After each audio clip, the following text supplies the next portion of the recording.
الحمد لله الحمد لله رب العالمين خالق السماوات والأرض الصلاة والسلام على من كان نبيا وآدم بين الماء والطين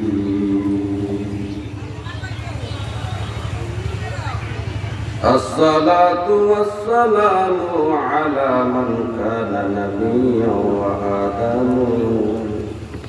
وآدم بين الماء والطين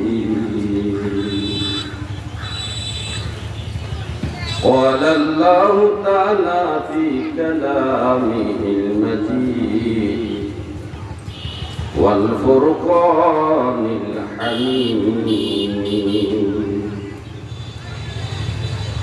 فاذكرني أذكركم واشكروا لي ولا تكفرون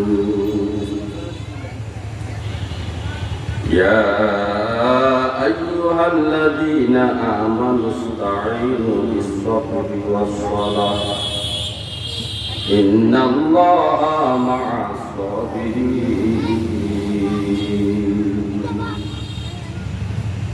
صدق الله مولانا العظيم وصدق رسوله النبي الكريم آمين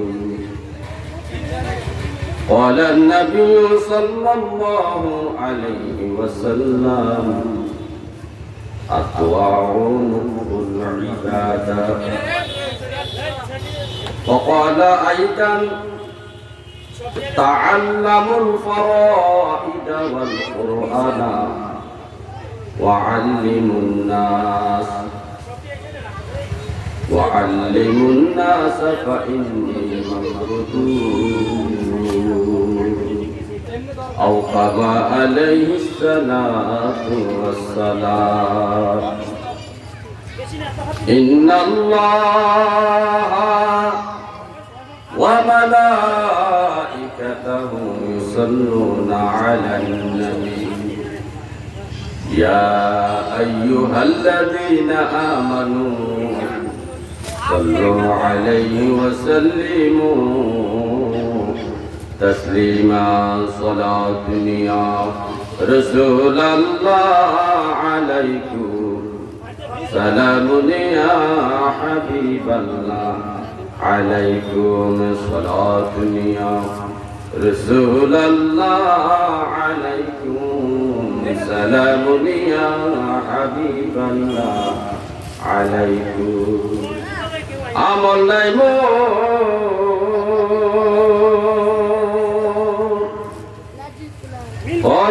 পারে দেখাইবা আপনার নামের তসবিহ ভরসায় আমার সালাত নিও রাসূলুল্লাহ আলাইকুম সালাম নিয়া حبيب الله عليكم صلاة يا رسول الله عليكم سلام يا حبيب الله عليكم شد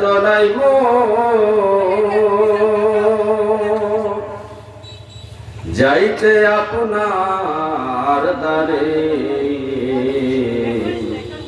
বেদনা স্বরূপ সাইব কি করে সালাত নিও রাসূলুল্লাহ আলাইকুম সালাম ইয়া হাবিবাল্লাহ আলাইকুম সালাত নিও রাসূলুল্লাহ আলাইকুম সালাম ইয়া হাবিবাল্লাহ আলাইকুম আয় হাজারা জিবরাইল দরবাসা বাহারে হক সোয়ে গরিবা এক নজর সলাত নিও رسول الله عليكم سلام يا حبيب الله عليكم اللهم صل على محمد وعلى آل سيدنا محمد وعلى آل سيدنا محمد মায়ার জালে কতর গুনাহ করেছি ক্ষমা ভিক্ষা দাও গো দয়াল মাওলাজি আল্লাহুম্মা সাল্লি আলা মুহাম্মাদ ওয়া আলা আলি সাইয়্যিদিনা মুহাম্মাদ ওয়া আলা আলি সাইয়্যিদিনা মুহাম্মাদ আজরাইলা শিয়ার যেদিন নিবে প্রাণ সাড়ে তিন হাত কবর হবে বাসস্থান আল্লাহুম্মা সাল্লি আলা মুহাম্মাদ ওয়া আলা আলি سيدنا محمد وعلى آل سيدنا محمد لا إله إلا الله لا إله إلا الله لا إله إلا الله لا إله إلا الله لا إله إلا الله لا إله لا إله إلا الله لا إله إلا الله لا إله إلا الله لا إله إلا الله لا إله إلا الله لا إله إلا الله لا إله إلا الله محمد رسول الله صلى الله عليه وسلم الحمد لله মহান রব্বে কারীমের দরবারে অপরন্ত শুকরিয়া জ্ঞাপন করছি যে মহান মালিক খালিক আমাদেরকে আজকে প্রবাসীদের উদ্যোগে দাতা প্রতিষ্ঠাতা ও সকল কবরবাসীদের স্মরণে মাগফিরাত কামনায় দ্বিতীয় বার্ষিক ওয়াজ ও দোয়ার মাহফিল উক্ত মাহফিলের সম্মানিত সভাপতি জনাব মোহাম্মদ আকাশ আলী সরদার সাহেব, সহ-সভাপতি জনাব মোহাম্মদ আব্দুর রহিম মাস্টার সাহেব, প্রধান বক্তা হযরত মাওলানা মুফতি জহিরুল ইসলাম ফরিদী সাহেব, প্রধান আকর্ষণকারী মাওলানা কাউসার হোসেন জালালী সাহেব এবং হযরত মাওলানা মুফতি আব্দুল হোসেন নুরী সাহেব, হযরত মাওলানা মাসুদউদ্দিন হেলালী সাহেব, হযরত মাওলানা হাবিবুর রহমান জিহাদি সাহেব সহ দিগার উলামায়ে কেরাম, সম্মানিত সামিঈনে কেরাম, পর্দানিশী মা ও বোনেরা, আমি আবারও আপনাদেরকে সালাম দিচ্ছি। আসসালামু আলাইকুম ওয়া রাহমাতুল্লাহি ওয়া বারাকাতুহু।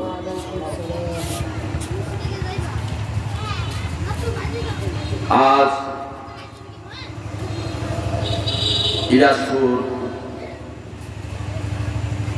যে জান্নাতের বাগান সাজানো হয়েছে, এই জান্নাতের বাগানে আল্লাহ পাকের হাবিব নবী মুহাম্মদ রাসূলুল্লাহ সাল্লাল্লাহু আলাইহি ওয়াসাল্লামের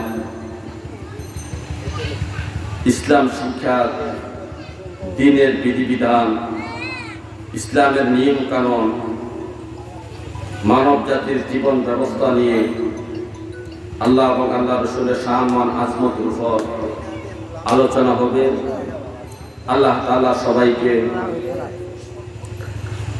উলামায়ে কেরামের আলোচনা শোনার মতো তৌফিক দান করে বলেন আমিন।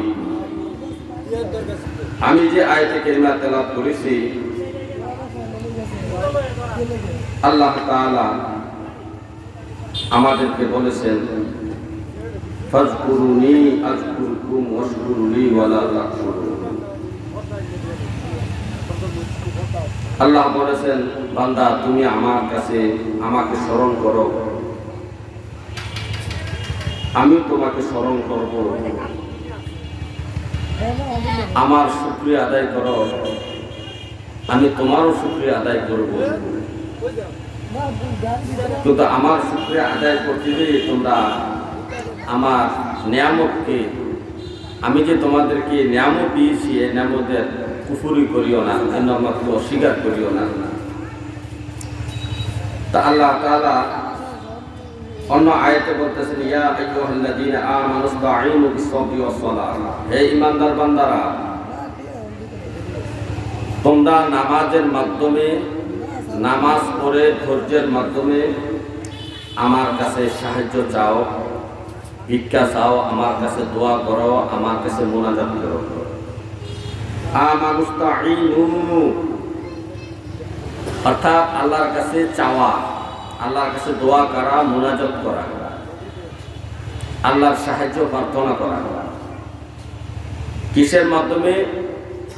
ধৈর্য এবং নামাজের মাধ্যমে। ধৈর্য এবং নামাজের মাধ্যমে। তাহলে আমাদেরকে ধৈর্য ধরতে হবে আর নামাজের মাধ্যমে আল্লাহর কাছে মুনাজাত করতে হবে। আল্লাহর কাছে চাইতে হবে কিসের মাধ্যমে? নামাজ পড়ে। কিসের মাধ্যমে? নামাজ না পড়ে, নামাজ পড়তে হবে।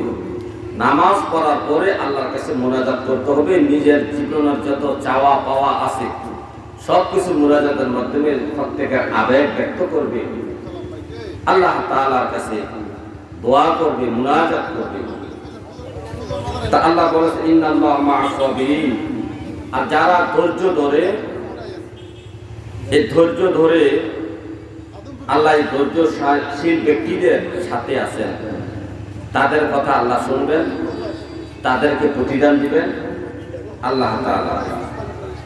তাহলে আমাদেরকে মুনাজাত যদি করতে হয়, আল্লাহর কাছে চাইতে হয়, কিসের মাধ্যমে চাইতে হবে? ধৈর্য এবং নামাজের মাধ্যমে। আপনি নামাজ না পড়ে যদি ছেলের জন্য দোয়া করেন, নেককার বউর জন্য দোয়া করেন, হবে? নেককার, পৃথিবীতে দুই ধরনের বউ আছে, নেককার বউ, বদকার বউ। পর্দানিশী মহিলা, বেপর্দানিশী মহিলা, ভালো মহিলা, খারাপ মহিলা, দিনদারি মহিলা, বদ দিনদারি মহিলা। দুই প্রকারের মহিলা আল্লাহর এই সৃষ্টি জগতে আছে। এখন আমরা যদি দিনদারি মহিলা হিসাবে, দিনদারি মহিলা যদি আমাদের স্ত্রী হিসাবে পেতে চাই, তাহলে আমাদেরকে আল্লাহর কাছে মুনাজাত করতে হবে, আল্লাহর কাছে দোয়া করতে হবে যে আল্লাহ আপনি আমাকে নেককার মহিলা আমার স্ত্রী বানায় দেন, নেককার মহিলাকে আমার স্ত্রী বানায় দেন। কারণ যত পয়গম্বর দুনিয়াতে আসছেন, সমস্ত পয়গম্বর তাদের চাওয়া পাওয়া যা কিছু ছিল সব কিছু ব্যক্ত করেছেন কার কাছে? আল্লাহর কাছে। তো আম্বিয়া কেরাম যেভাবে আল্লাহর কাছে মুনাজাত করছেন, যে মুনাজাতটা আল্লাহ কবুল করেছেন, আল্লাহর প্রশংসনীয় হয়েছে, আল্লাহর মহব্বতের মুনাজাত হয়েছে, দোয়া হয়েছে, ওই দোয়াটাই এক কালামত পাকের মাধ্যমে কোরআন কারীমের মধ্যে আখিরি নবীর উম্মতের জন্য হাদিয়া হিসেবে দিয়েছেন। আম্বিয়া কেরামের ওনাদের বিপদ আপদে চাওয়া পাওয়ায় যেভাবে মুনাজাতটা করছেন আল্লাহর কাছে, আর যে মুনাজাতটা আল্লাহ কবুল করেছেন, আল্লাহর পছন্দনীয় হয়েছে মুনাজাতটা, দোয়াটা, ওই দোয়াটা, ওই মুনাজাতটা কালামুল্লাহ শরীফের মধ্যে তুলে দিয়েছেন, নাজিল করে দিয়েছেন কার জন্য? আখির নবীর উম্মতের জন্য। হযরত মুসা আলাইহিস সালাম বড় হয়েছেন ফেরাউনের ঘরে। ফেরাউন ছিল মিশরের বাদশা, যে ক্ষমতার দম্ভে, ক্ষমতার অহংকারে নিজেকে খোদা বলে দাবি করেছিল। ফেরাউনের বংশ ছিল কিপ্তি বংশ, আর মুসা নবীর বংশ ছিল বনি ইসরায়েলি বংশ।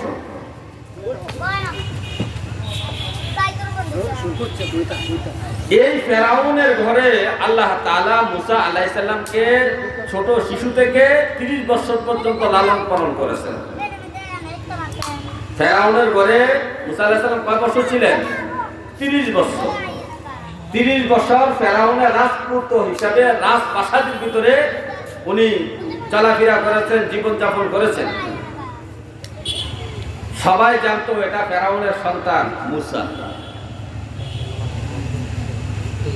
উনি রাজপ্রাসাদে জীবনযাপন করেন, রাজকীয় হালাতে উনি বড় হয়েছেন। একদিন মুসা আলাইহিস সালাম উনি হাঁটতে বাইর হইলেন, গেলেন বাজারের দিকে। বাজারের দিকে যাইয়া দেখেন দুইটা লোক ঝগড়া করতেছে। একটা লোক মুসা নবীর বংশের লোক, আর একটা ফেরাউনের বংশের লোক। দুইটা লোক ঝগড়া করতেছে কি নিয়া? লাকড়ি নিয়া। কারণ বাজারের মধ্যে লাকড়ি বিক্রি হইতো, লাকড়ি কিনা আনলে বাড়িতে রান্না বান্না হইতো। তো এখন মুসা আলাইহিস সালামের বংশের লোকটা লাকড়ি নিয়েছে বিক্রি করার জন্য, আর ফেরাউনের বংশের লোকটা আসে লাকড়ি কেনার জন্য। এই লাকড়ি কিনতে যায় ফেরাউনের লোকটা জোর জুলুম শুরু করছে ওই লোকটার উপরে, মুসা নবীর বংশের লোকটার উপরে। দাম কম দিবে, মালগুলা নিয়ে যাবে, টাকা না দিলে কি হয়েছে, কি করবা, এরকম একটা ঝগড়া লাগছে। মুসা নবী দূর থেকে দেখে দৌড়ে তাদের কাছে আসেন। আইসা দেখলেন যে দোষটা ওই ফেরাউনের বংশের, কিপ্তি বংশের লোকটার দোষ বেশি, সে বেশি মাস্তানি দেখাইতেছে। এখন তাকে ঝগড়া থেকে নিবৃত্ত করার জন্য, দমন ধরানোর জন্য মুসা আলাইহিস সালাম একটা সর দিয়েছেন তার গালের মধ্যে। কিসের মধ্যে সর দিয়েছেন? গালের মধ্যে। এখন নবীদের শরীরে তো 40 জন যুবকের শক্তি। কয়জন যুবকের শক্তি থাকে? 40 জন যুবকের শক্তি এখন নবীর গায়ে থাকে। একটা সর দিছে, 40 জন যুবকের শক্তির সর নাই যা, তো মানুষ বাঁচার কথা নেই। এই এক সরে লোকটা গেছে মরে। লোকটা যখন মরে গেল, বাজারের মধ্যে হাহাকার চলে আসলো, কে মারলো, কে মারলো। মুসা আলাইহিস সালাম চর দিয়ে তো ওই স্থান থেকে দূরে সরে গেলেন। কেউ আন্দাজ করতে পারলো না কে তাকে হত্যা করেছে। এভাবে এই খবরটা ফেরাউনের রাজপ্রাসাদে চলে গেল। রাজপ্রাসাদের বিভিন্ন বাহিনী, পুলিশ, আর্মি, যত বাহিনী আছে, গোয়েন্দা বাহিনী দিয়া তল্লাশি শুরু করলো ফেরাউনের বংশের লোকটাকে কে হত্যা করেছে। কিন্তু গোয়েন্দা বাহিনী তথ্য নিয়েও দেখতে পাইল যে ব্যক্তি হত্যা করেছে তাকে চিনা যাচ্ছে না, কে হত্যা করেছে তাও জানা যাচ্ছে না। এইভাবে অনেক সপ্তাহ চলে গেল, কয়েক সপ্তাহ চলে গেল। আরেকদিন মুসা আলাইহিস সালাম বাজারে হাঁটতেছিলেন, আবার দেখলেন ওই মুসা নবীর বংশের লোকটা আবার আরেকটা মানুষের সাথে ঝগড়া করতেছে। মুসা আলাইহিস সালাম এই ঝগড়াটা নিবৃত্ত করার জন্য, বন্ধ করার জন্য তাদের কাছে দৌড়াইয়া গেলেন, কাছে গেলেন। ওই যে প্রথম ঘটনার সময় যে লোকটাকে চর দিয়েছিল মুসা নবীর বংশের লোকটা তো এটা দেখছে। এখন সে মনে মনে ভাবছে এখন তো আমার অপরাধ, আমি অন্যায় করেছি, না জানে আমাকে একটা চর দেয়, না জানে আমি আগের লোকটার মতো মরে যাই। যখন মুসা নবী তার কাছে গেল তখন সে নিজে ভয়ে ভয়ে বলে ফেললো, হে মুসা, তুমি কি আমাকে ওই দিনের মতো মারতে চাও? ওই দিনের মতো ওই দিন যে লোকটাকে তুমি চর দিয়েছিলা, চর দেওয়ার সাথে সাথে লোকটা মারা গেল, আজকে তুমি কি আমাকে হত্যা করতে চাও, মারতে চাও? এতটুকু বলার কারণে চতুর্দিকের মানুষগুলা জেনে গেল যে কয়েক সপ্তাহ আগে যে লোকটা মারা গেছে এই লোকটাকে মুসাই হত্যা করেছে। নাউজুবিল্লাহ। এই খবরটা রাজবাজার চলে গেল। রাজবাজার থেকে সিদ্ধান্ত নেওয়া হলো মুসা নবীকে দুনিয়া থেকে শেষ করে দেওয়া হবে, নালে মুসা যেভাবে অন্যায় প্রতিবাদ করতে যাইয়া বিশৃঙ্খলা সৃষ্টি হয়ে যাচ্ছে, সুতরাং মুসাকে বাঁচিয়ে রাখা যাবে না। রাজপ্রাসাদের মিটিং এ সিদ্ধান্ত হলো মন্ত্রী পরিষদে যে মুসাকে দুনিয়া থেকে আউট করে দিতে হবে, হত্যা করতে হবে, নাইলে ফেরাউনের রাজবংশের মধ্যে, রাজত্বের মধ্যে বিশৃঙ্খলা সৃষ্টি হবে। তারা এই সিদ্ধান্ত নিয়ে কার্য সম্পাদন করার জন্য বাহির হইল।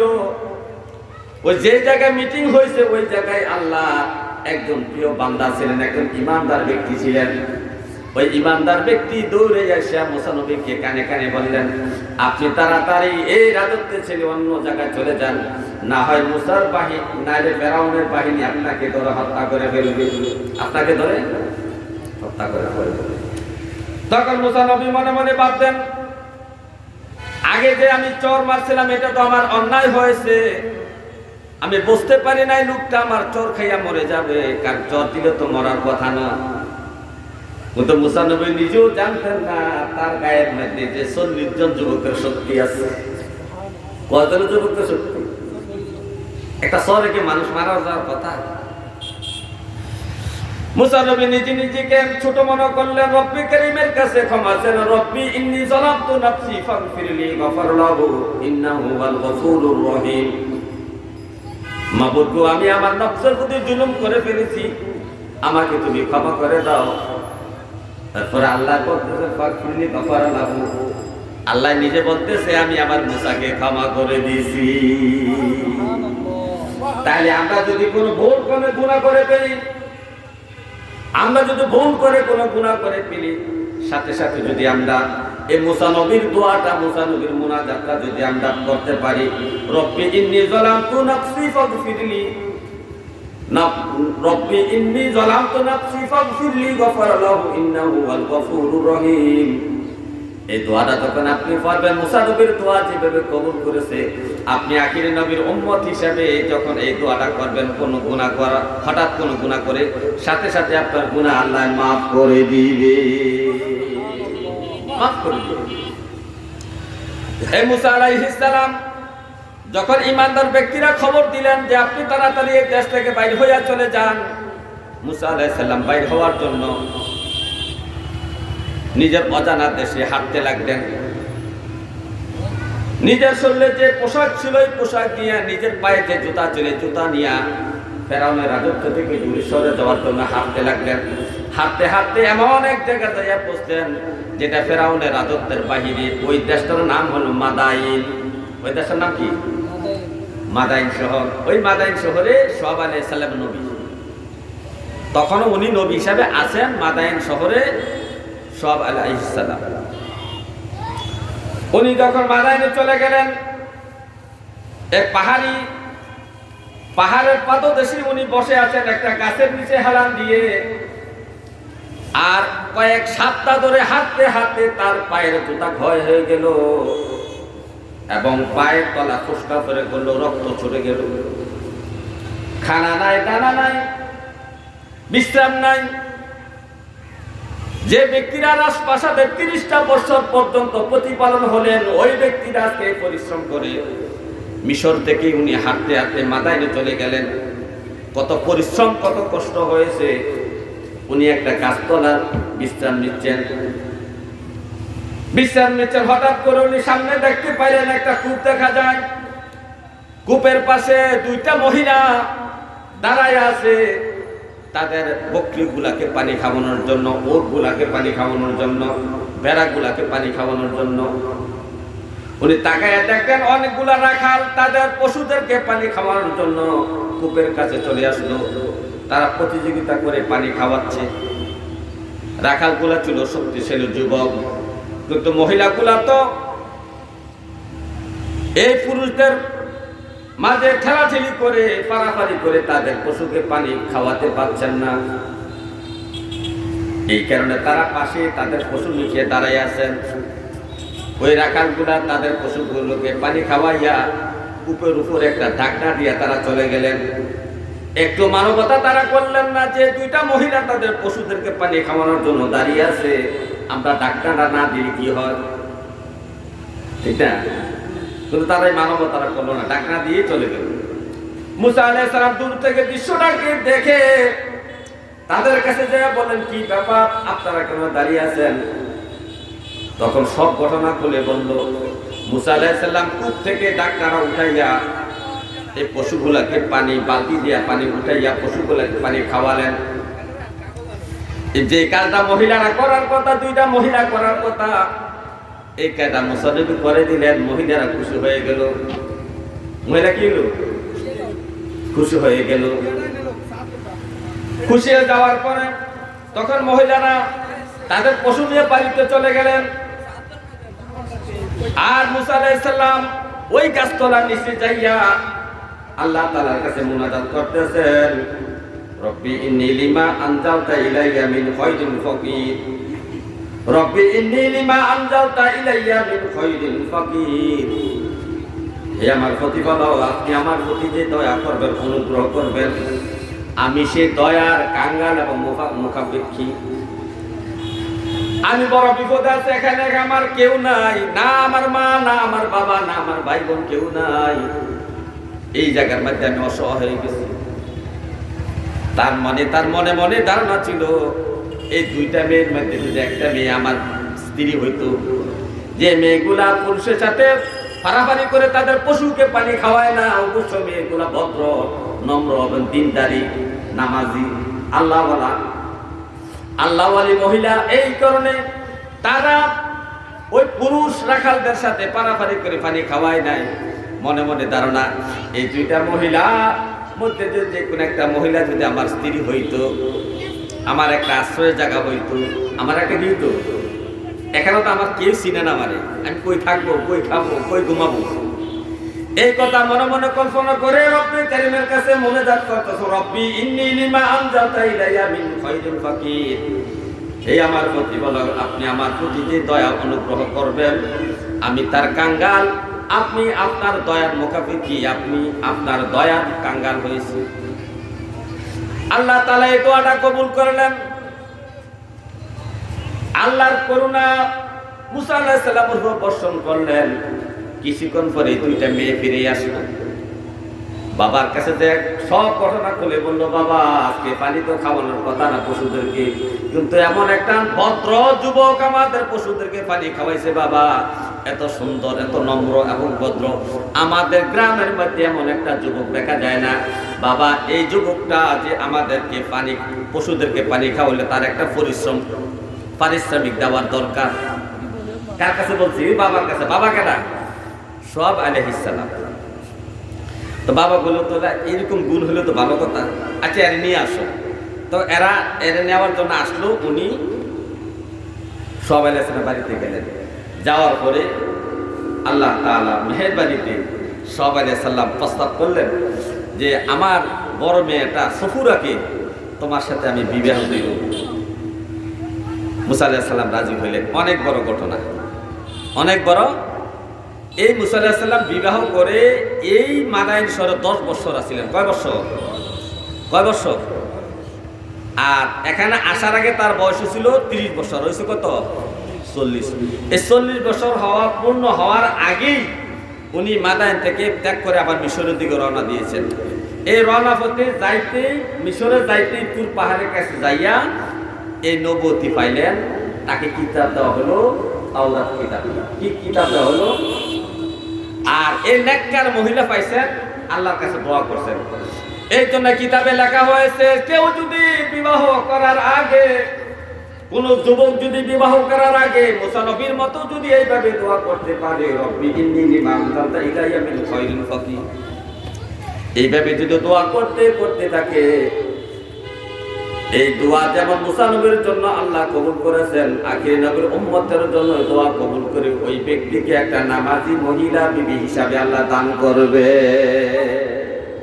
কিন্তু আমরা তো কোনোদিন বিয়ার আগে নামাজি মহিলা আল্লাহর কাছে চাই নাই। চাইছি সুন্দরী, পয়সাওয়ালার মেয়ে, বিদেশির মেয়ে, শিক্ষিত মেয়ে, সুন্দরী মেয়ে, এইগুলা চাইছি। কিন্তু নামাজি ব্যক্তি চাইছি আমরা? কিন্তু মুসা নবী কিরকম চাইছে? নেককার মহিলা চাইছে।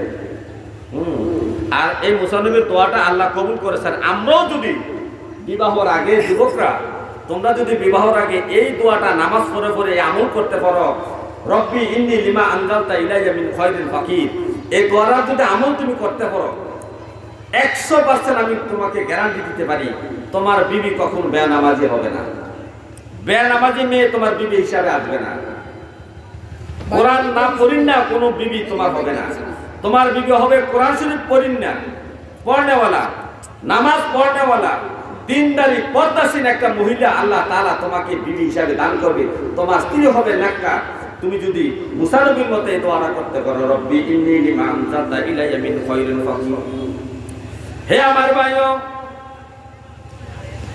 এই দোয়াটা কোরআন শরীফের মধ্যে আছে, কিন্তু আমরা কোরআন পড়তে না পারার কারণে আজকে আমরা এই দোয়াটা শিখতে পারি নাই। অথচ নেককার বিবি পাওয়ার জন্য, নামাজি বিবি পাওয়ার জন্য, নামাজি স্ত্রী পাওয়ার জন্য আল্লাহ তাআলা কোরআনের মধ্যে আমাদেরকে দোয়া শিখিয়ে দিচ্ছেন।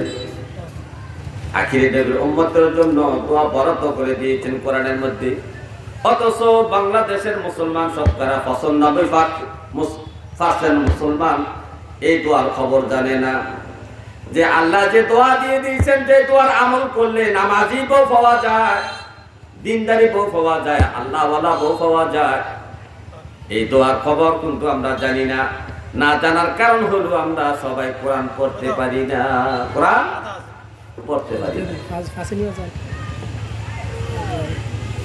এই জন্য আমাদেরকে আমলগুলা করতে হবে।